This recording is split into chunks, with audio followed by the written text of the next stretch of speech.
तेजिंदर वालिया अपने सभी देश विदेश के दर्शकों का स्वागत करता हूं। हम दीप एक्सप्रेस न्यूज़ की तरफ से सभी को प्यार भरी सत श्री अकाल, नमस्कार, राम राम, आदाब। हमारे व्यूअर्स के लिए जैसा हमने बताया कि हम डेली कोई ना कोई लाइव प्रोग्राम लेकर आते हैं आपके लिए। आज ये लाइव प्रोग्राम हम शुरू कर रहे हैं। आज जैसा आप सभी जानते हो कि राहुल गांधी का पंजाब हरियाणा का दौरा है। जी हाँ, किसान आंदोलन पूरे जोबन पर है। यह मैं बात करूं, किसान पूरे उग्र हैं। पंजाब हरियाणा के किसान वो ये समझते हैं कि शायद ये तीन जो कानून बनाए हैं, मैं कानून का नाम दे रहा हूं क्योंकि अदर देश तो कानूनों में तब्दील हो चुके और राष्ट्रपति जी ने संडे को उसके ऊपर मोहर लगा दी थी और ये कानून बन गए। और हमारे किसानों का ये कहना है ये कानून नहीं, ये काले कानून हैं, ऐसा हमारे किसान भाइयों का कहना है। कहीं पर वो काले कपड़े डालकर, कहीं पर काली पगड़ियाँ बांधकर, कहीं पे काले झंडे लेकर वो रोष प्रकट कर रहे हैं। कहीं पर रेल की पटरियों पर बैठे हुए हैं, कहीं सड़क जाम है, कहीं पे वो सरकार के खिलाफ नारेबाजी कर रहे हैं। बहुत कुछ हो रहा है और अलग अलग पॉलिटिकल पार्टियां भी अपने हिसाब से किसानों के समर्थन में आ रही हैं। पंजाब हरियाणा की अगर हम बात करें, पंजाब में अकाली दल ने रोष प्रदर्शन किया, उनकी एक मिनिस्टर ने तो रिजाइन भी दे दिया और सबसे पुराना जो भाजपा का एक साथी था अकाली दल, उन्होंने उससे बिछोड़ा कर लिया। अगर हम पंजाबी में शब्द मैं यूज़ कर रहा हूँ बिछोड़ा, यानी कि उनसे अलग हो गए और उन्होंने अपना रोष प्रकट करते हुए जुलूस भी निकाले, धरना प्रदर्शन भी कर रहे हैं। लेकिन उसमें एक चीज़ जो अहम बात है, वहां पे किसानों की बात तो वो करते हैं लेकिन अकाली दल अपना झंडा लेकर बैठा है, अपना डंडा, अपना झंडा, अपनी तराजू जो उनका चुनाव निशान है वो लेकर बैठे हैं कि कल को इलेक्शन आए तो वो बताएंगे कि हम सबसे आगे थे। सड़कों पर होर्डिंग लगे हुए हैं अकाली दल के, तो उसमें तराजू का निशान और कहीं किसानों का झंडा या डंडा उनमें नजर नहीं आ रहा। अगर दूसरी ओर हम बात करें, पंजाब के अंदर कांग्रेस पार्टी की सरकार है, वो तो जो मर्जी करे।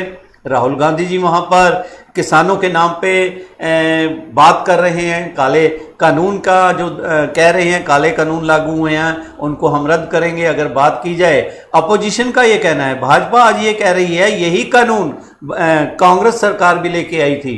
अगर कांग्रेस सरकार ये कानून लेकर आई थी तभी तो भाइयों किसानों ने, आम लोगों ने उनको सत्ता से हटा के आपको सत्ता पे ले आए थे कि कृपया ऐसे कानून ना लाएं। अगर आपसे भाजपा से कोई पूछता है ये कानून आप क्यों लाए, वो ये तो नहीं कहते कि इसमें किसानों का क्या है, क्या भला है, क्या बुरा है। वो कहने लग जाते हैं जी ये तो कांग्रेस भी लेकर आई थी। भाई अगर कांग्रेस लेकर आई थी, किसानों ने, मजदूरों ने, आम लोगों ने कांग्रेस को सत्ता से हटा दिया था कि ऐसे काले कानून ना लेकर आए। आप समझ गए होंगे, आने वाले समय में, आने वाले इलेक्शनों की मैं बात करूं तो आप मेरी बात समझ ही गए होंगे।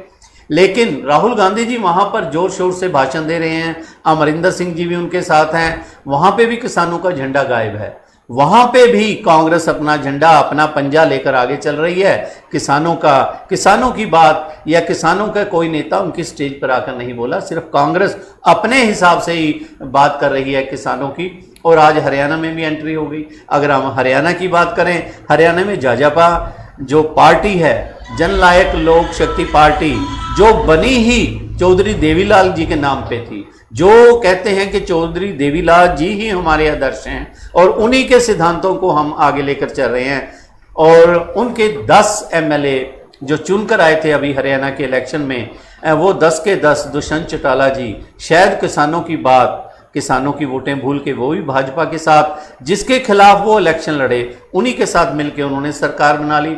और बहुत कुछ, ये काफ़ी कुछ है। इस सारे मुद्दों पर हम बातचीत करें। कल अंबाला में एक ऐसी घटना घटी जिसने सभी की आंखें खोल दी।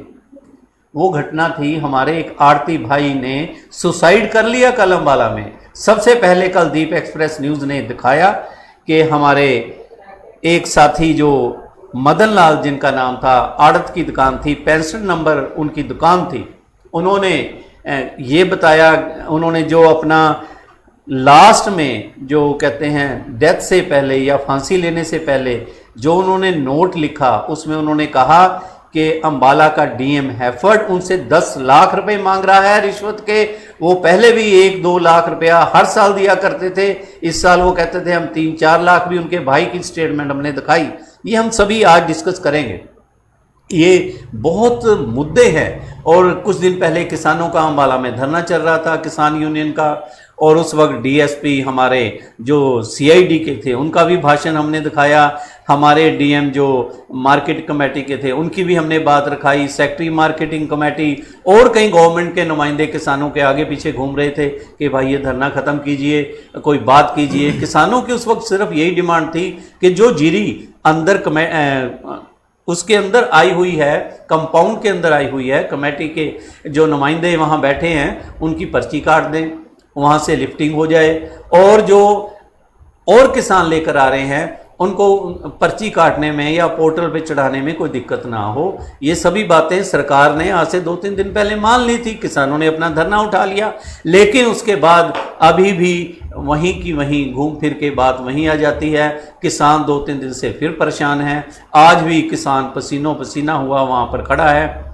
इन सारी बातों को हम आज हमारे साथ जो पैनलिस्ट हैं बहुत बढ़िया, अगर मैं बात करूं हमारे साथ जो साथी हैं नेशनल लेवल की डिबेट में भी वो कई बार हिस्सा ले चुके हैं, आज हमारे साथ हैं। इससे पहले मैं उनकी इंट्रोडक्शन कराऊं, एक चीज़ मैं और कहना चाहूँगा कि आज हमारे किसान भाइयों ने दुष्यंत चौटाला जी का या रणजीत सिंह चौटाला जी का घेराव करना था उनकी कोठियों का, और हमारे साथ आज जो स्टूडियो में महानुभाव हैं, हमारे साथ हैं हरकेश सिंह मोड़ी जो प्रेसिडेंट हैं प्रोग्रेसिव किसान यूनियन के।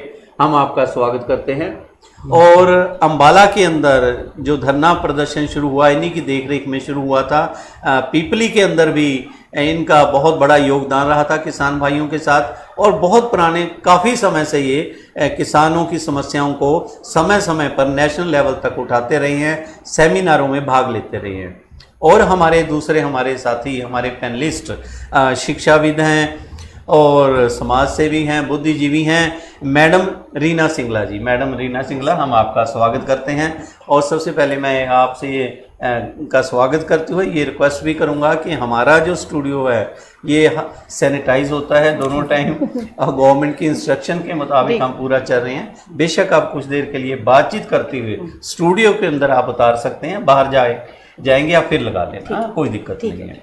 हम आपका स्वागत करते हैं। सबसे पहले हरकेश सिंह जी मोड़ी जी, मैं आप ही से शुरू करता हूं एक सवाल कि आज भी दोपहर को भी वहां पर अनाज मंडी में जिंदाबाद मुर्दाबाद के नारे सुनने को मिले, लेकिन आप लोगों की सियानत से या जैसा भी कहें कि लोगों को समझाया गया, अभी तक आपकी समस्या का हल जो आपने धरना दिया था इतने दिन बैठे रहे उसका कोई हल निकला या ऐसे ही चलेगा? नहीं, सरकार का जो रवैया है जी, बड़ी दुख की बात है कि बहुत ही निराशाजनक है, क्योंकि उस दिन 5 दिन धरना चलने के बावजूद सिर्फ हमें आश्वासन दिया गया, और उस आश्वासन के ब्याह पे ही 2 अधिकारियों ने जो डिस्ट्रिक्ट के एग्रीकल्चर मार्केटिंग के ऑफिसर हैं और सीआईडी के जिम्मेदार डीएसपी साहब थे, तहसीलदार साहब थे, इनके कहने पे आश्वासन के ब्याह पे हमने कहा कि आज के बाद आपको प्रॉब्लम नहीं आएगी जी। पोर्टल को लेकर के, उस पे डेट को लेकर के, लेके आने की गेट पास को लेकर के काफ़ी समस्याएं थी जी। उन्होंने हर तरह का आश्वासन किसानों के सामने माइक पे बोल के किया जी। उसके बावजूद भी कल तक की जो रिपोर्ट है, आज सुबह तक की भी, कि प्रॉपर गेट पास नहीं कटे। गेट पास काटना जबकि एक अधिकारी का छोटा सा काम है, जिसको इन लोगों ने ये जी आईटी डिपार्टमेंट काटेगा, इसको या ऊपर का कोई इंफॉर्मेशन टेक्नोलॉजी वाला काटेगा। इस सरकार ने इतना दुविधाजनक बना दिया कि इस सरकार के अधिकारी खुद अपने मुंह से बोलते हैं। कल डीएमए की वहाँ पर किसान थे जय सिंह और अमरजीत सिंह जी से, उन्होंने खुद कहा कि आपने वादा किया था। वो कहने लगे सरकार ने इतना डिफिकल्ट कर दिया कि हम भी बार बार ऊपर से प्रेशर आता है कि इसके बिना काम नहीं करना और इसके साथ हो नहीं सकता। वो खुद कहते हैं हम मजबूर हैं। लेकिन किसान अब बेचारा क्या करे, ये सीजन का 1 हफ्ते का टाइम है, कंबाइनें लगी हुई हैं, इसको गिराए तो कहाँ गिराए, रखे तो कहाँ रखे, फिर वहाँ पर कोई ना कोई रोला रप्पा होता ही रहता है। जी, बहुत बढ़िया आपने बात की।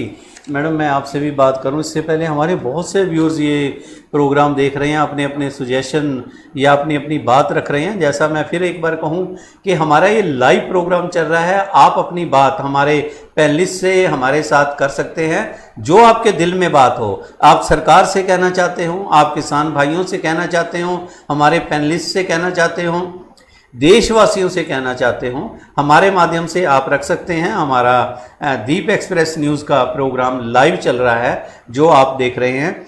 और मैडम जैसा इन्होंने कहा कि आपने भी देखा कि पीछे किसान 5-7 दिन धरने पे भी बैठे रहे।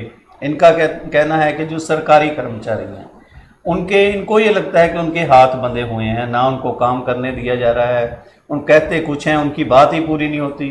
किसान का यही 8-10 दिन होते हैं, इसी में ही कटाई करवानी, इसी में ही मंडी में लेके आना, इसी में ही उनका 6 महीने का जो राशन पानी है यहीं से चलता है, और ये कुछ नहीं हो रहा। इसके बारे आप क्या कहें? मैं एक बार तो अभी जो हमारे किसान भाई आए हैं इनको मैं नमस्कार करती हूँ। आप जो किसान हैं हमारे, वो हमारे राष्ट्र की आत्मा हैं जी। और हमारे दिवंगत राष्ट्रपति श्री लाल बहादुर शास्त्री जी ने ही जय जवान जय किसान का नारा दिया था। उन्होंने कहा था कि कृषि जो किसान है वो राष्ट्र का अन्नदाता है, आत्मा के साथ साथ अन्नदाता है, ठीक है ना, और उसी पर कृषि का सारा उत्पादन निर्भर करता है। तो जब कृषि के लिए उन्होंने ये भी कहा था कि जितने भी आधुनिक यंत्र या उपयोगी रसायन हो इनको अधिक से अधिक उपलब्ध करवाए जाएं ताकि उत्पादन बढ़ सके और देश में कभी भी किसी तरह की अन्न की दिक्कत ना हो।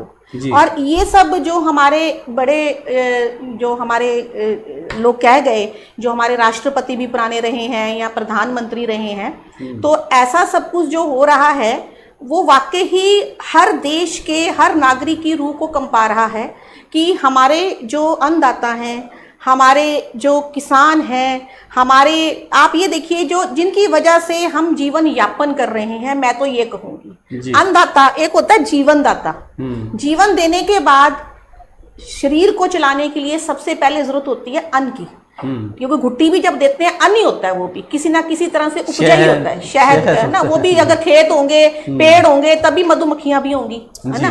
तो बहुत कुछ है इसमें। तो ये जो हो रहा है ये बहुत गलत हो रहा है। और यहाँ तक ये कह रहे हैं कि जो सरकारी कर्मचारी हैं वो बेबस हैं, तो बेबसी की वजह कोई हो सकती है, कोई या तो ये उनको बात नहीं समझा पा रहे हैं या वो समझ नहीं पा रहे हैं, वो तो यही अच्छे से बता पाएंगे कि इनको बेबसी का कारण क्या लग रहा है। पहले तो हमें कारण जानना जरूरी है। मैं एकदम से टिप्पणी दे दूं कि हाँ इन्होंने ऐसा कहा है, ऐसा है, क्योंकि हम भी इनका जब से ये धरने प्रदर्शन शुरू हुए हैं, किसान बैठे हैं, हमें देखिए जो देखकर समझ आ रहा है, हमें ये समझ आ रहा है कि हमारे किसान ठीक है, इनके साथ नाइंसाफी हो रही है। पर जब हम दूसरा पक्ष सुनते हैं हमें लगता है कि इनके भले के लिए शायद कुछ हो रहा है, ये समझ नहीं पा रहे हैं। कोई कह रहे हैं कि ये समझ नहीं पा रहे हैं, कुछ कहते हैं कि इनके साथ नाइंसाफी हो रही है। आपको मैं बता देती हूँ, आम इंसान बहुत कंफ्यूजन में है कि हो क्या रहा है। उसमें हालात ऐसे बन गए हैं कि इसका असर जो है एक छोटे बच्चे से लेके बड़े तक पड़ रहा है, क्योंकि इससे क्या है कि रोड्स भी जाम हो रही हैं। देश में माहौल कैसा है, क्योंकि अगर किसान दुखी होगा देश तरक्की नहीं कर सकता, चाहे वो वजह उसकी अपनी है चाहे किसी की वजह से है। देखो इस चीज का सोल्यूशन होना चाहिए कि हमारा किसान दुखी ना हो। हमें अब मुझे आप ये बताएं भाई साहब, ये बताएं कि इनको जो अधिकारी इनको लगता है कि इनको नहीं समझ रहे हैं या वो बेबस हैं, इनको किस वजह से लग रहा है वो बेबस हैं? आपकी बात मैडम बहुत बढ़िया, आप तो भाजपा से जुड़ी रही हो। आप कह रही हो कि इनकी बात सुनते हैं, इनकी ठीक लगती है, उनकी सुनते हैं, उनकी ठीक नहीं, मैंने ये नहीं कहा उनकी सुनते हैं। हाँ। मैं ये कह रही हूँ कि इनकी बात 100% सही है, पर यह है कि जब एक बिल पास हुआ है उसको देश के प्रधानमंत्री तक ने खड़े होकर ये कहा कि वो इनके फायदे के लिए है, क्या वो नहीं समझ पा रहे हैं या ये समझा नहीं पा रहे हैं? मैं ये जानना चाहती हूँ। ये तो समझा पा रहे हैं, कोई समझने के लिए तैयार नहीं तो है। उसके पीछे वजह क्या लग रही है इनको कि वो समझ क्यों नहीं रहे हैं? आप कुछ बात करेंगे इनसे? ये तो आप सीधा मुझे कह ये रही हैं। बताएं कि आपकी बात सही है कि देश के जो प्रधानमंत्री हैं वो किसी ना किसी वजह से प्रधानमंत्री हैं, उनका कोई ऐसा लेवल बुद्धिजीविता होगी, इंटेलेक्चुअल होगा कि वो आज देश की इस गद्दी पर बैठे हैं। अगर देश के प्रधानमंत्री खड़े होकर ये कह रहे हैं कि आपके फायदे के लिए है, ठीक है, हमें भी लगता है कि कहीं ना कहीं दिक्कत है। देखो, मैं एक आम इंसान की तरह सोचूं तो मुझे समझ आती है कि इस बिल में कोई दिक्कत है, पर अगर देश के प्रधानमंत्री ये कह रहे हैं कि ये ठीक है, आपके फायदे के लिए है, तो क्या आपको लगता है कि देश का प्रधानमंत्री अपने देश के किसानों का बुरा करेगा? मैडम, आपकी बात का इससे पहले ये जवाब दें, हमारे व्यूअर्स हैं, ये सोहन जी यही पूछ रहे हैं आपसे कि आप कहते हैं प्रधानमंत्री जी ने कहा, प्रधानमंत्री जी ने तो 15 लाख रुपए की भी बात की थी, प्रधानमंत्री जी ने तो नोटबंदी में कहा था सिर्फ 21 दिन दे दीजिए, प्रधानमंत्री तो बहुत कुछ कह के प्रधानमंत्री जी ने 15 लाख की बात ऐसे कही थी, उन्होंने कहा था कि जो काला धन हमारा विदेशों में है, बैंकों में, अगर वो वापस आ जाए तो सबके खाते में इतना आ जाएगा कि 15-15 लाख आ जाएंगे। उन्होंने ये नहीं कहा था कि मैं डालूंगा। मैडम चलिए, आप हम उस मुद्दे पे ना जाएं, जो हो गया वो छोड़ो। जो हो गया वो छोड़े क्यों? पब्लिक है, पब्लिक नहीं छोड़ती। चलो ना छोड़ो, आप कहेंगे, आप बात करिए इनसे, क्या बात? ये मेरा एक आपसे प्रश्न है, क्योंकि सारी पब्लिक, सारी दुनिया ये जानना चाहती है, क्योंकि ये मुद्दा यहाँ हरियाणा का नहीं रह गया, अब देश का नहीं रह गया, ये इंटरनेशनल बन चुका है ना? क्योंकि हम लोग भी सारा दिन, आजकल मीडिया का टाइम है, फेसबुक, ट्विटर पर सब जगह देख रहे हैं। आपको नो डाउट मैंने देखा है कि विदेशों से भी वो मिल रहा है, समर्थन मिल रहा है। कनाडा में मैंने देखा किसान भाई आपके समर्थन में खड़े हुए, मैंने बहुत जगह देखा। पर मुझे ना एक बात, जैसे आप लोग कहते हो कि मुझे एक चीज आप क्लियर करो, क्योंकि आज ये जब हम बात करेंगे आपस में, हो सकता है कुछ बात में से ना, कि बार बातों से सोल्यूशन निकले। देश के प्रधानमंत्री कहते हैं, मेरी बात को ध्यान से सुनना, देश के प्रधानमंत्री कहते हैं ये आपके हित में है, आप कहते हो ये हित में नहीं है, तो बाकियों को छोड़ दो, बीच के नेता, एमएलए, एमपी सबको छोड़ देते हैं, वो कौन क्या कहता है हम सोच लेते हैं, उनको पता ही कुछ नहीं है। चलो ठीक है, आप मुझे ये बताएं, क्या देश का प्रधानमंत्री अपने देश के किसानों का अहित सोचेगा? आप मुझे समझाओ, या उनके समझने में दिक्कत है, या उनको समझाने वालों में दिक्कत है कि उनको सही मैसेज नहीं गया? आप मुझे बताएं। नहीं, ऐसा मैं नहीं मानता कि किसी के समझ में नहीं आ रहा, या किसान की समझ में नहीं आ रहा, या सरकार की समझ में नहीं आ रहा। एक बात जब आपने शुरू में स्टार्ट की कि अगर मोदी जी प्रधानमंत्री हैं, वो बुद्धिजीवी हैं या बहुत समझदार हैं, तभी वो प्रधानमंत्री हैं। यहाँ मैं आपको कहना चाहूंगा, यहाँ लोकतंत्र है, अगर वोटिंग किसी के पक्ष में एक मूर्ख के भी हो जाए तो वो भी प्रधानमंत्री बन सकता है। यह लोकतंत्र ने एक अधिकार दिया हुआ। मानते हो कि नहीं? नहीं, आप ये बताओ, वोट तंत्र में जिसको ज्यादा वोट है, आपने मूर्ख कहा ना, मूर्ख के पक्ष में भी हो जाए। मैं हो सकता है, मैंने उनको आप मुझे एक जवाब देना। मैं प्रधानमंत्री जी को मूर्ख नहीं कह रहा। मेरा सवाल जो है, सवाल आपने किया, जवाब मेरा सुन लीजिए। हाँ जी, हाँ जी। कि किसी मूर्ख को भी मिल सकता है, यानी कहने का मतलब मेरा ये है कि जरूरी नहीं कि जिसके हक में वोट ज्यादा हो और वो बुद्धिजीवी होगा, क्योंकि वो कोई चीटर भी हो सकता है, वो कोई झूठ बोल के या जुमलेबाजी करके भी प्रधानमंत्री बन सकता है। दूसरी बात, जो आपने कहा कि किसानों की समझ में नहीं आ रहा या सरकार की समझ में नहीं आ रहा, दोनों तरफ बड़े बढ़िया साफ सुथरे तरीके से समझ में आ रहा है, अच्छी तरह हर फार्मर जानता है अपने, क्योंकि अब वो जमाना गया जो 1947 से पहले का था या 1800 के टाइम का था, कि पढ़े लिखे लोगों की बात अनपढ़ की समझ में नहीं। आज हर कौन सा ऐसा गांव है, कौन सी ऐसी जगह है जहां पर लोग पढ़े लिखे नहीं है, कौन सा ऐसा बच्चा और नौजवान है जो पढ़ा लिखा नहीं है। आज कमाल की बात यह है कि हर बार जब भी किसानों के एजिटेशन होते थे उसमें बुजुर्ग लोग ज्यादा होते थे, चाहे पंजाब था चाहे हरियाणा था। अब की बार नौजवान ज्यादा है। कारण यह है कि नौजवान बहुत अच्छे तरीके से समझ चुका है कि ये जो तीनों बिल आए हैं, इनके कारण हमारा जो भविष्य है वो खतरे में है। और केवल किसान का ही नहीं, नौजवानों की मैं आवाज सुनता हूं, मैं बोलता हूं भाई कि यहाँ पर किसानों के लिए आप लोग इकट्ठे, कहने लगे जी नहीं, हम हर मजदूर, हर व्यापारी और हर देश के नागरिक के लिए इकट्ठे हुए हैं। मैंने कहा मुद्दा किसान का है, कहने लगे मुद्दा किसान का है, लेकिन यहाँ पर एक बड़े लोग लूटने के लिए आएंगे, जो पहले से एक सिस्टम है, मार्केटिंग सिस्टम एपीएमसी, उसको खत्म करके, नष्ट करके चंद लोगों के हाथ में सरकार देना चाहती है, जो किसान को एक साल हो सकता है दे दें अच्छा रेट, दूसरे साल भी दे दें, बिल्कुल। लेकिन एक हमारा हिंदुस्तान के अंदर, मैं एग्जांपल आपको देना चाहता हूं कि प्लास्टिक का कोई भी उत्पाद अगर बनता है भारत के अंदर कोई भी बनाने वाली कंपनी है, चाहे आप ही लगा लो, आपको पूरी दुनिया के अंदर कंपैरेटिवली सबसे महंगा प्लास्टिक दाना जो प्लास्टिक ग्रेनुअल है वो खरीदना पड़ेगा। कारण कि यहाँ मोनोपोली है रिलायंस की। रिलायंस क्या करता है, यहाँ अगर कोई दूसरी कंपनी प्लास्टिक ग्रेनुअल देने के लिए आती है तो ये रेट एकदम डाउन गिर जाता है, और जब वो कंपनी भाग जाती है फिर ये रेट उठा लेता है। और यही चीज जो एग्रीकल्चरल प्रोड्यूस है उसमें होने जा रहा है, और ये सरकार ऐसा करने जा रही है। इसके इन तीनों बिलों के अंदर क्या है, एक तो सबसे पहला इन्होंने जो है झूठ बोला है कि एक वन नेशन वन मार्केट के देश में कहीं भी बेच सकता है।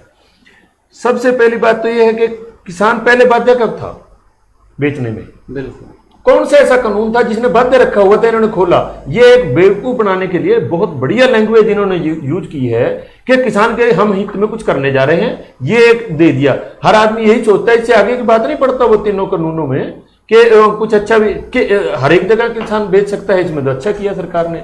लेकिन पहले भी बेच सकता था, लेकिन जब इनके प्रैक्टिकल इनका देखते हैं, जमीन पे देखते हैं, खट्टर साहब कहते हैं मैं लूंगा नहीं।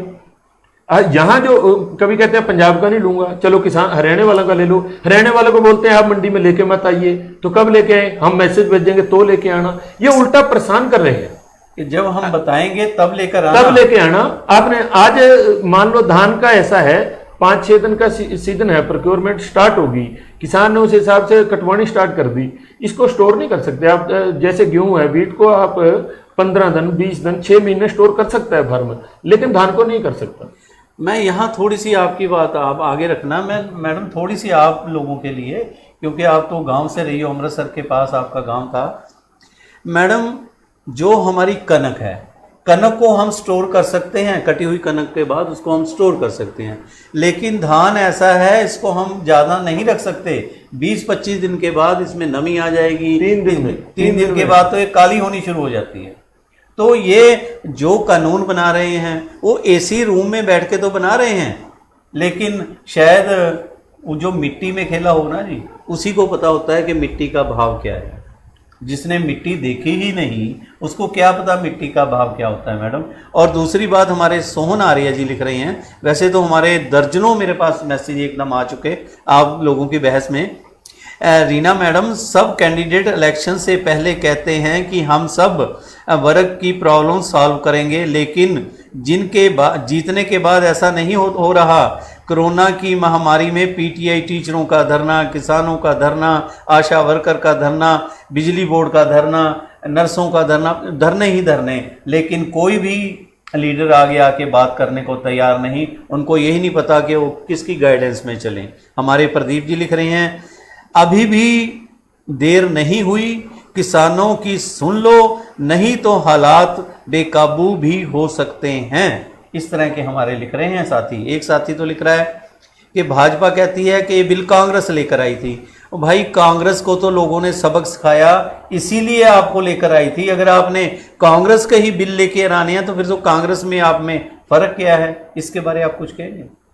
अभी भाई साहब ने कहा कि अगर वोट मूर्ख को भी दे दो तो वो भी नेता बन जाएगा, प्रधानमंत्री। तो आप मानते हैं कि आप लोग सारे जितना भी देश था उसने गलत बंदे को वोट दे दिए? इसका मतलब अगर हम इन 3 कानूनों को देखें तो मुझे नहीं लगता कि कहीं मूर्खता तो किसने की? वोटर ने की है ना।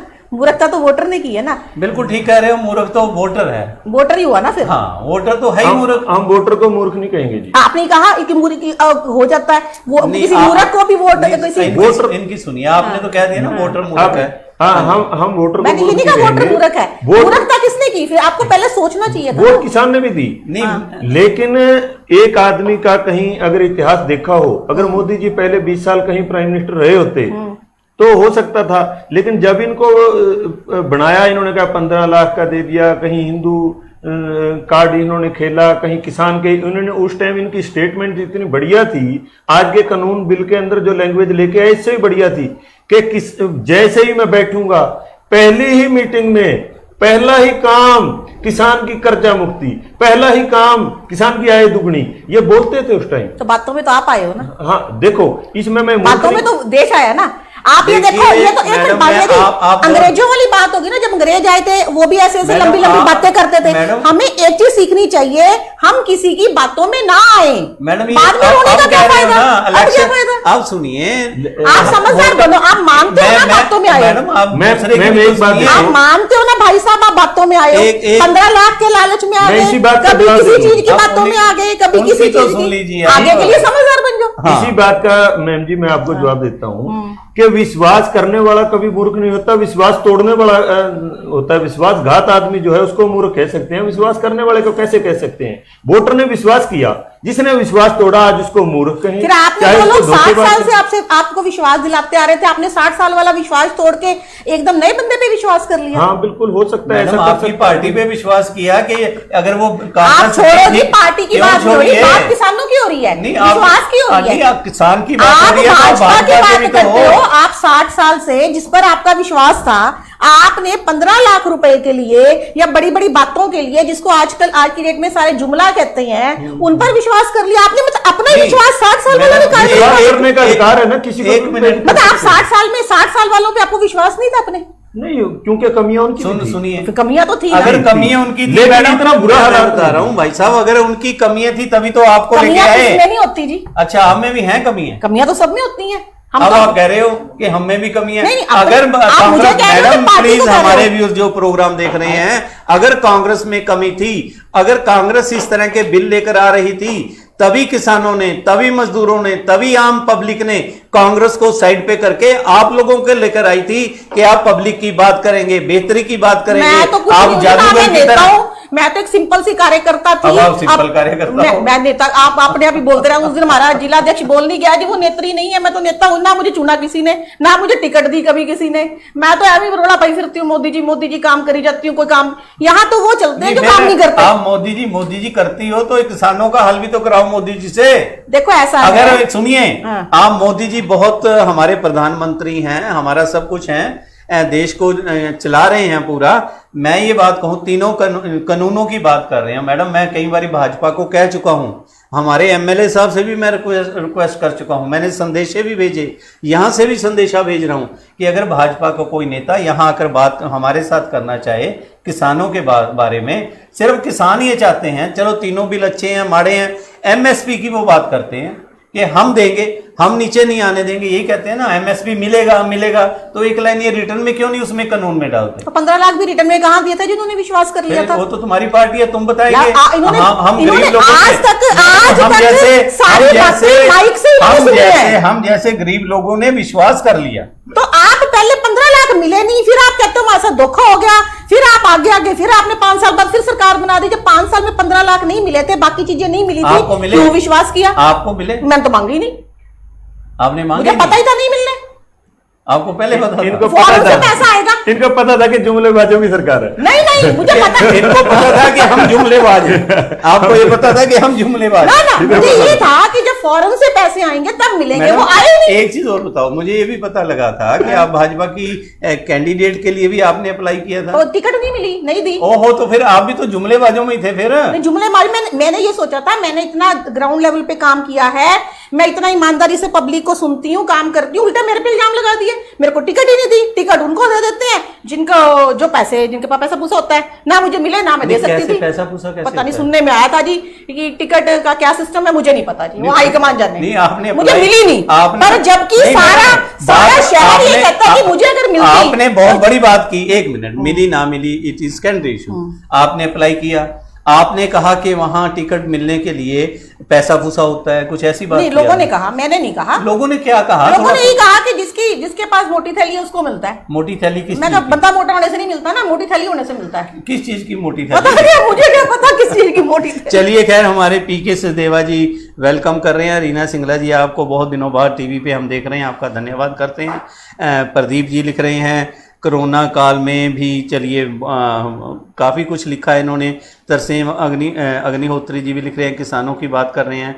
मेन चीज़ इनका ये कहना है भाई कि हम तो जुमलेबाज हैं। मैडम का ये स्पष्ट इनका कहना है कि इनकी पार्टी जो है वो जुमलेबाज है। आप जुमलेबाजी में क्यों फंस गए, क्यों फंस रहे हो, ये कहना है इनका। देखिए, इसके लिए तो सोचना पड़ेगा। विश्वास करना, जब एक कोई सरकार कोई अच्छे से काम नहीं कर रही हो, जैसे कांग्रेस थे, हर पूरा देश दुखी था, कोई ना कोई विकल्प लेके आता है, टेस्ट करके देखता है। हमने टेस्ट किया, देखा, इनको बोला कि स्वामीनाथन की रिपोर्ट आपने लागू करने के लिए कहा था, किसान की आय दुगनी करने के लिए कहा था, तो उन्होंने सरकार में बैठते ही कहा जी ये हमारा जो टारगेट था ये 2020 का था। हमने सोच लिया चलो दोबारा, फिर लोगों ने सोच लिया कि इसको 2020 में देखेंगे, शायद दोबारा भला कर दें। तो ये 5 साल वो निकल गए, उन्होंने नहीं कुछ किया, 2020 में शायद करें, इनका टारगेट हो, लंबी प्लानिंग हो, उसके तहत चल रहे होंगे। दोबारा से बना दिया, लेकिन ये नहीं पता था कि इतना बड़ा किसानों के साथ, मजदूर के साथ, हर नागरिक के साथ विश्वासघात होगा। सबसे बड़ी बात है वालिया जी, हर नागरिक का फंडामेंटल राइट है कि जब भी उसके साथ कोई किसी तरह का भी नुकसान उसका होता है वो कोर्ट में जा सकता है। कोर्ट में जाने का जो मौलिक अधिकार है इस सरकार ने किसान का, वो भी छीन लिया कि आप कोर्ट में नहीं जा सकते। कोर्ट में कब जाता है? जब कोई किसी के साथ अन्याय करता है। जब मान लो किसी ने वो सरकार के पास गया, सरकार भी अन्याय करती है, तो किसके पास जाए? कोर्ट में। लेकिन इस सरकार ने इस कानून के अंदर क्या लिखा कि आप कोर्ट की जगह एसडीएम पे जाए। एसडीएम कौन है? सरकार के अगेंस्ट कहां जाए? अगर कोई पैसा लेके किसान का भाग गया, कोई खरीदार कोई लेके पैसा भाग गया, तो वो सरकार के पास जाए, सरकार नहीं मानती तो कोर्ट पे जाए। कोर्ट पे जाने का हक जो है वो इस सरकार ने इन कानूनों के तहत खींच लिया, जिसमें उन्होंने लिखा है कि सिविल कोर्ट में जाना बाढ़ है। और आप किसके पास जा सकते हो? एसडीएम पे। एसडीएम नहीं मानता तो किस पे? डीएम पे, यानी कि डिस्ट्रिक्ट मजिस्ट्रेट, चाहे डीसी हो चाहे एडीसी हो। यानी कि सरकार ने जो किसान का मौलिक अधिकार था, पहली बार हिंदुस्तान के क्या पूरी दुनिया के इतिहास के अंदर कोर्ट में जाने से अगर किसी को रोका गया है तो केवल हिंदुस्तान के अंदर नरेंद्र मोदी की सरकार द्वारा किसानों को रोका गया। एक चीज मैं मैडम इसमें और ऐड करूं कि आप से सवाल पे सवाल पूछे हैं कहीं, हिंदुस्तान के अंदर चाहे कांग्रेस की सरकार रही, चाहे किसी की भी सरकार रही, के बीच में कुछ वाजपेयी जी की भी रही, चरण सिंह भी प्रधानमंत्री रहे, वीपी सिंह भी रहे, और भी बीच में चलता रहा। हिंदुस्तान के इतिहास में चाहे अंग्रेज़ों का इतिहास रहा हो, चाहे वो साइमन कमीशन लेकर आए, कोई भी लेकर आए, लेकिन उन्होंने कोर्ट में जाने से कभी किसी को मना नहीं किया था कि ये आपका मौलिक अधिकार है और कोर्ट में आप जा सकते हो। लेकिन first time in the history of India ये बात हुई, किसान को, जो किसान पुत्र है, धरती पुत्र है, जो सबको अन्न पैदा करके देता है, सिर्फ वही अपने सामान का आप रेट नहीं लगा सकता, जो औने पौने भाव में बिकती है उसको देनी पड़ती है। और ये आप कह रहे हो कि भाई क्या माड़ा हुआ, क्या ठीक हुआ, इस अध्यादेश के बारे, इस कानून के बारे, साइमन कमीशन का जब आया था उस वक्त तो हम काले कानून का नाम देने लग गए थे। कोई अंग्रेज कानून लेके आए, ठीक है, हमारा कंट्री गुलाम था, हमने लड़के आज़ादी ली, अब हम किसके साथ लड़े? ये किसान कहाँ जाके रोए? हमारे तरसेम जी लिख रहे हैं, किसान का दर्द किसान के अलावा कोई नहीं समझ सकता, जो धरती से जुड़ा हुआ है उसी को पता होता है कि मिट्टी में क्या उगता है। इसके बारे में आप क्या कहेंगे? ये जो भाई साहब ने बात कही है ये बिल्कुल सही है कि ये अधिकार जो हमारे देश में हमारे किसान भाइयों से छीना गया है, ये बिल्कुल गलत किया गया है। देखिए, एसडीएम सरकार नहीं है, एसडीएम सरकार के आगे, सरकार को काम करवाने के लिए, एक सहूलियत देने के लिए एम्प्लॉई है उसका, है ना। तो जो एडमिनिस्ट्रेशन रहती है वो सरकार को काम करवाने में, सरकार का लोकतंत्र में जो सरकार हम चुनते हैं, सरकार कौन है? जिसको हम प्रतिनिधि को चुनते हैं, जनता का प्रतिनिधि, उसका नाम है सरकार। आगे जो गवर्नमेंट एम्प्लॉई है वो सरकार के एम्प्लॉइज हैं, गवर्नमेंट एम्प्लॉई में नहीं, सरकार के एम्प्लॉई, और जनता के सेवक। पर ये जनता के सेवक ना होकर ये सेवक बने हुए हैं सरकार के, ठीक है ना। तो उसमें क्या है कि एसडीएम और डीसी में मैं आपको बताती हूँ कि अगर छोटी सी कोई प्रॉब्लम भी एसडीएम ऑफिस में, डीसी ऑफिस में जाती है, वो सालों साल वहां पे पटकी पड़ी रहती है।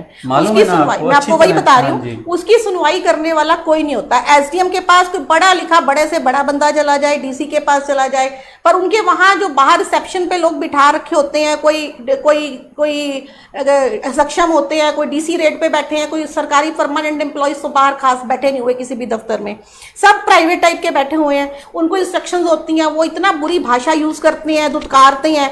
हम जैसे पढ़े लिखे बंदों की वहां बात नहीं सुननी जाती है, हमें नहीं, हमारी भी साथ नहीं पड़ती, इन विचारों को कौन देखेगा। ये बात हमने भी अंदर से फील की है, क्योंकि जो फील करने वाली बात है, देखिए अगर आप जमीनी लेवल की करें, मेरा बचपन गांव में बीता है, हमारे अपने तबेले होते थे, खेत होते थे, खेतों से ही आता था सारा फल सब्जी, हमने पूरा देखा है कैसे काम होता था। तो समय गुजरता रहता है तो थोड़ा सा चेंज हो गया, हमारे दादाजी खुद किसान थे। तो अभी क्या है कि जो एसडीएम और उसकी कोर्ट की बात है, वो देखिए एक इस अध्यादेश में बहुत बड़ी कमी कह लो, या इसका वाकई काला कानून कह लो। और सबसे बड़ी बात ये, किसी भी सरकार को जनता ने, जब जनता ने चुना है तो जनता ने हक नहीं दिया था कि उनसे उनका हक छीना जाए, न्यायालय जाने का हक उनसे छीना जाए। ये सरकार ने, चाहे देखो मेरी एक चीज है, चाहे मैं, देखो पार्टी में होने का मतलब ये नहीं होता कि आप घर में भी क्या होता है, माता पिता होते हैं, बड़े होते हैं, ठीक है ना, कि आप गलत को माता पिता भी समझाते हैं, छोटे भी बड़ों को कह देते हैं आप गलत हो, तो गलत गलत है, गलती हो सकती है, पर उसको समझ लेना चाहिए गवर्नमेंट को कि ये अधिकार मत छीनो, क्योंकि न्यायपालिका जो है वो लोकतंत्र का एक बहुत बड़ा पिलर है, लोकतंत्र इस पर टिका हुआ है, न्यायपालिका के बिना कुछ नहीं है। और एसडीएम और डीसी, ये यहां से सबको एक थोड़ी सी, मैं कहती हूं, ये लगता है कि जो कुछ भी हुआ है इनके अहित में हुआ है। देखिए हमें अध्यादेश है, ये तो कह रहे हैं है ही नहीं, है, वही मैं बात आ रही हूँ कि देखिए जब हम अध्यादेशों को पढ़ते हैं, चाहे ये कहीं पर भी फ्री थे अपना फसल बेचने के लिए, कुछ भी, जैसे अब अभी मेरे को पता चला है, जैसे पंजाब का गन्ना नहीं हरियाणा में आने दिया जाता, उसमें ये चीजें हो जाएंगी, आपस में थोड़ी सी लड़ाई मार कुटाई भी होगी कि जो पहले चीजें एक दूसरे की तरफ नहीं जाती थी, चलो वो छोड़ दिया, वो तो चलता रहेगा। पर इसमें जो एक बात हुई है सबसे गलत जो हुई है, उस वजह से आम इंसान को भी लगता है कि इनको जो न्यायालय जाने से रोका जा रहा है, और एसडीएम और डीसीएम होते हैं गवर्नमेंट के अंडर जी, तो उनकी इस बात से मुझे भी लगा, औरों को भी लगता है कि कोई ना कोई इसमें साजिश है। मैं आपको बड़ा क्लियर कह रही हूँ, इस वजह से हमें अध्यादेश जो है इनकी बात हम मानने को मजबूर कह लो, या अंदर से हम लोग कन्विंस हो जाते हैं इनसे, हम इनको स्वीकार करते हैं कि हर बात को कि ये लोग सही हैं, क्योंकि ये जो चीज सरकार ने किया, हमें ये गुत्थी नहीं सुलझने में आ रही, ना कोई इसका जवाब दे रहा है कि इन्होंने एसडीएम और डीसी तक क्यों रखा है। अब मैं आपको बताती हूं, अब आप एसडीएम ऑफिस में चले जाओ, वहां पर आप फाइलें निकाल के देखो, फाइलें देखता कौन है? एसडीएम ऑफिस, एसडीएम कोर्ट है, वो फाइल वहां पे कुछ एक बाहर बंदे हैं, 1.5-2 साल बीत जाता है, एसडीएम को यही नहीं पता होता है एसडीएम कोर्ट में ये केस भी आया है। बहुत बड़ी, क्योंकि आप अपनी प्रॉब्लम लेकर जब आएंगे एसडीएम कोर्ट में भी केस डालने के लिए आपको एक वकील चाहिए, ठीक है ना, तो आप एसडीएम में ये तो नहीं एसडीएम को आपने प्रार्थना पत्र दे दिया और एसडीएम ने आपको वकील मुहैया करा दिया। सरकार ये क्लियर करे कि अगर ये एसडीएम कोर्ट में या डीसी कोर्ट में जाएंगे तो ये इतने, क्योंकि ये एजुकेटेड नहीं है इतने, इनको खेती में तो ये मास्टर हैं, उसमें डॉक्टरेट है इनकी, क्योंकि इनके खून में है, इन्होंने उसमें पढ़ा, पर मे भी ये स्कूल नहीं जा पाए, हो सकता है इन्होंने कानून की पढ़ाई नहीं की है, ठीक है ना, तो इनकी तरफ से, क्योंकि एसडीएम कोर्ट में भी लड़ाई तो कानूनी लड़ी जाएगी जी, ठीक है ना, उसमें धारा बतानी पड़ेगी इनके साथ, अगर ऐसा हुआ तो इसमें ऐसा हुआ है, ऐसा हुआ है, उसको कागज के ऊपर कौन लिखेगा? या तो सरकार ये कहे कि जिस दिन किसान को दिक्कत आई है उस दिन वो एसडीएम के पास जाएगा, एसडीएम वही मुंह जबानी बात सुनेगा और डिसीजन लेगा। एसडीएम भी तभी कोई काम करेगा जब वो कागजों पर होगा, क्योंकि उसको ऑर्डर तो कागजों पर देना है। अगर ये एसडीएम से कन्विंस नहीं होते तो ये डीसी के पास जाएंगे, है ना, एसडीएम के बाद ही डीसी आता है, और डीसी के पास भी जाने के लिए इनको वकील चाहिए। आप ये बताओ, एक तो इनका ये कह रहे हैं हमारा नुकसान होगा, दूसरा ये एसडीएम और डीसी के पास जाने के लिए वकील कहां से लाएंगे, उनका खर्चा कौन देगा, ये भी सरकार क्लियर कर देंगे। नहीं, वो तो देखो एक मजाक की बात हो जाती है, मोदी साहब देंगे, पर इस टाइम जो दिक्कत है, मैडम आप मुझे ये बताओ, मैं आपकी बात, अब डीसी ने क्या करना है? डीसी ने अगर बात नहीं समझ आई, ये किसान वकील नहीं कर पाया, ठीक है ना, ये किसान अपनी बात नहीं रख पाया, डीसी ने फाइल खारिज कर देनी है, उस दूसरे बंदे के हक में डिसीजन हो गया, ये जाएंगे कहां? मैडम आप जाओगे कहां? न्यायालय बंद कर दिया। अभी आपके सामने एक प्रत्यक्ष प्रमाण है कि जो कल ही हुआ है, एक आड़ती ने हैफेड के डीएम जो डिस्ट्रिक्ट मैनेजर है हैफेड का, उसने कहा कि आपके सेलर को मैं परचेजिंग नहीं दूंगा अगर आप 10 लाख रुपए नहीं दोगे, जबकि उसने माना कि 2 लाख रुपए तो हम हर साल देते थे। अब की बार दुगने 4 लाख देने को तैयार थे। तो ये सरकार के पास हिस्सेदारी जाती है जो इन्होंने 3 गुना या 4 गुना रिश्वत कर दी। और वो फांसी लेकर के आदमी जब उसने देखा मेरा करोड़ों रुपए का नुकसान में मैं जाने लग रहा हूं और 10 लाख में दे नहीं पाऊंगा, उसने फांसी लेकर के वो आदमी ने खुद आत्महत्या कर ली और लिख के गया है। तो ये उदाहरण है कि 10 लाख रुपए लिए बिना वो आदमी सेलर को खरीद नहीं दे रहा। तो हमारे से जब तक हम 10 लाख नहीं देंगे, जिसने 50,000 की फसल बेची है कोई लेके भाग गया, एसडीएम हमारी सुनेगा या जो 10 लाख देगा उसकी? बहुत बड़ी दर्द की बात की हमारे भाई ने, हरकेश मोड़ी ने, और हमारे साथ रीना सिंगला जी।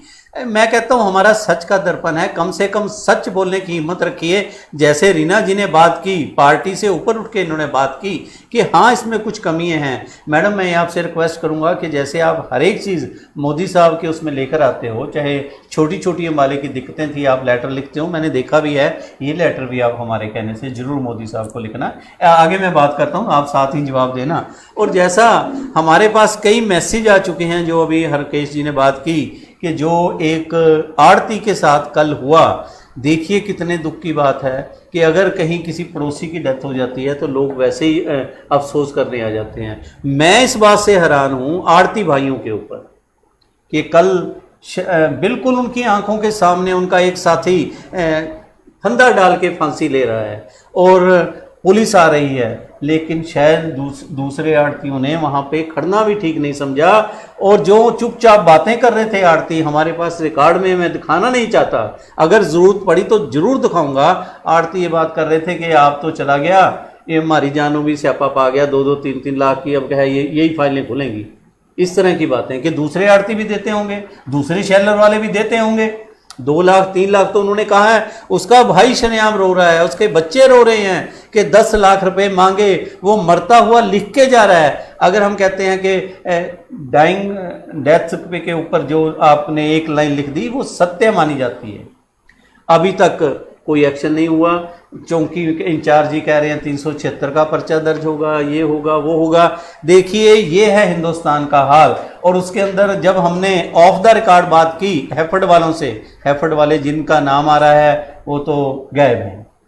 सरकार की शय है पक्की, क्योंकि उसमें कुछ ना कुछ सरकार के हमारे दुष्यंत जी के पास है महकमा, और सीधे एलिगेशन ये लग रहे हैं कि ऊपर भी जाता है पैसा। इनका ऊपर कहाँ पैसा जाता है ये पब्लिक आप जाने। ये तो हुई एक इनकी बात। आपने बात की एसडीएम ऑफिस की और डीसी ऑफिस की, वहाँ पे साल 1.5 साल फाइनें नहीं निकलती और किसान को पैसे ही इतने नहीं होते। मैं एक छोटी सी बात बताऊं, मैं भी अभी पीसीएस रिटायर्ड हुआ पंजाब से, मेरी तो आंखों देखी घटनाएं हैं, मैं भी भुगतभोगी हूँ। कई बार ऐसे गरीब किसान आ जाते थे जब कोर्ट के अंदर हमारे पास कोऑपरेटिव की कोर्ट में की मैं बात कर रहा हूँ कि जिनके पास 1.5 एकड़ 1-1 एकड़ ज़मीन है और लोग शाहूकार या जो भी उनके पैसे खा गए, बैंक वाले उनके पैसे खा गए और उनको पता ही नहीं। वकील क्या, वो अपनी बात भी ठीक तरह से नहीं रख सकते।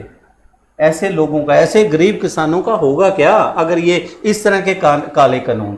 दूसरी बात कि हमारे भाजपा की सभी साथी मोस्टली ये कहते हैं भाई हम ये कानून हमने नहीं बनाया, ये तो कांग्रेसियों ने बनाया था। यही कहते हैं ना, यही कहते हैं ना मैडम कि कांग्रेसियों ने बनाया था, कांग्रेसी लेकर आए और उस वक्त कहते हमने विरोध किया था। हमारी माननीय सुषमा स्वराज जी मेरी बड़ी बहन हैं, मैंने बहुत कुछ सीखा है सुषमा स्वराज से। मैंने 1-2 जो बुक लिखी हैं उनमें उन्होंने मेरी बहुत ज़्यादा मदद की थी सुषमा स्वराज ने। कीर्ति प्रसाद जैन जो अम्बाला के भाजपा के नेता हुए हैं, उनके साथ मैं उनके साथ कई बार मिला हूँ। अनिल विज जी को भी मालूम है। उनका ये कहना था कि किसानों का आड़ती तो ATM है। लोकसभा के अंदर उनकी स्पीच है, अभी तक लोग दिखाते हैं। जेटली जी जो थिंक टैंक माने जा